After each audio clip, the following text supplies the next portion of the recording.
ቅድሚ ልደተ ኢየሱስ ክርስቶስ ሊቃውንቲ አቦታትና ሆስፒታል ክሊኒክ አብ ዘይነበረሉ ነዊሕ ዘመናት በጥበብ ተኽሊ ነዊሕ ዕድመ ይነብሩ ነይሮም ንዝተፈላለዩ ሕማማት ብዝተፈላለዩ ናይ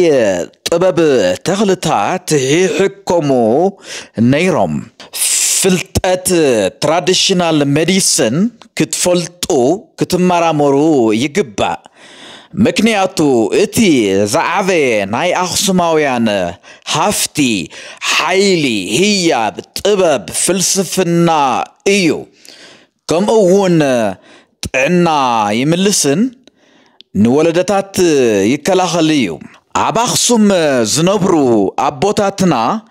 ነቲ ሓቂ ጥበብ ተረዲኦም ቤተ ሕክምና ኣብ ዘይነበረሉ ዘመን እታ ቅድስት መሬት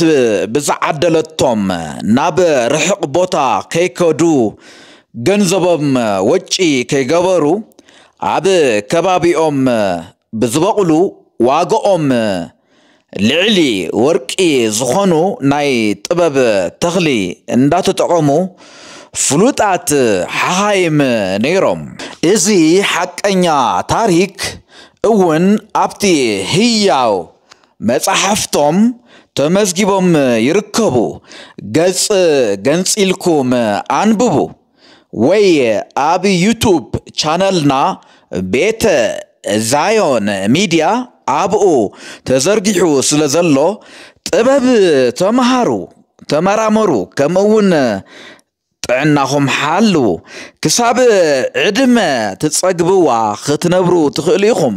እዞም ዝተፈላለዩ ናይ ጥበብ ተኽልታት ነዊሕ ዕድመ ንኽነብሩ ኣኽኢልዎም እዩ ገሊኦም ካብ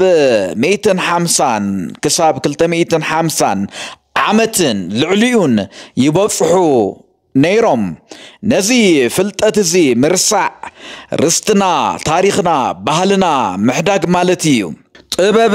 ተኽሊ ንህይወት ባዕላ እያ እንዳተኸላኸለት ትሕዝ ኣነ ንባዕለይ ኣብቲ ምስሊ ከም ትርእይዎ ዘለኹም ካብ ሰለስተ ናይ ጥበብ ተኽሊ ውሁድ ገይረ ወይ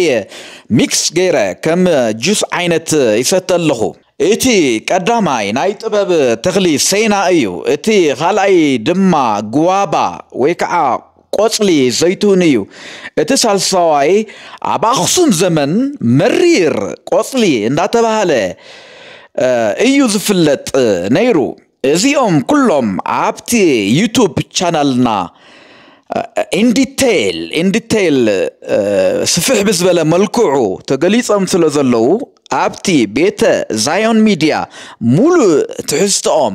ተዘርጊሖም ኣለዉ እንዳመረጽኩም ተመሃሩ እዚኦም ኣብ ልዕሊ خمس تتوسو بحبار تتوسيدهم نأكل يصريون يحيلون يكالهولون لك كمتي أخسماويان عبوتاتنا ذتقوم لهم زنبرو نحناون ناتهم طبب ناتهم فلسفنا بدنبي أثنينا تماهيرنا تمراميرنا كاترن ليتن تمراميرنا عبتقمي كنوعلهم يزقبا كمون ولدو خنحجز يزقبا عبد زمن زي ولدو بستفلاليو حمامات يود الله زي كاب من مسب كترخبوه زي تخلو صنعات زحات تسعر زحات انتخاتاتلتي عمتات مرمرن صعرن زغبر كلن بزحات عمتات زوسد كلن سرح ስለዝኾነ بتنقاق እንዳንበብኩም እንዳተረዳኹም ክትርብሑ ስለትኽእሉ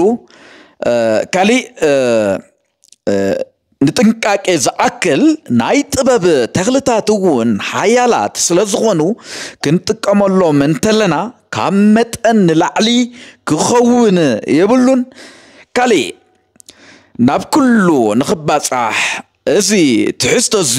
ሳብስክራይብ ግበርዎ ኢኹም ነቲ ናይ ህዝቢ ሚድያ ዝኾነ ኩሉ ግዜ ብነፃ ዘገልግለኩም ንስኻትኩም ንኽትርብሑ ጥዕና ንኽልወኩም ታሪኽኩም ሓድኩም منقصهم نغتفلتو كل جزء ذسعر ميديا سلزغنة بيت زايون ميديا سابسكرايب جورو ولدو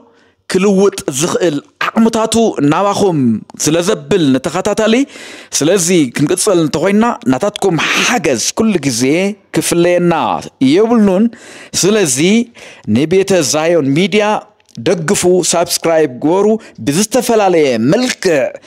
هنا ختحجزو تغليهم كبرت يهبلنا يغني لنا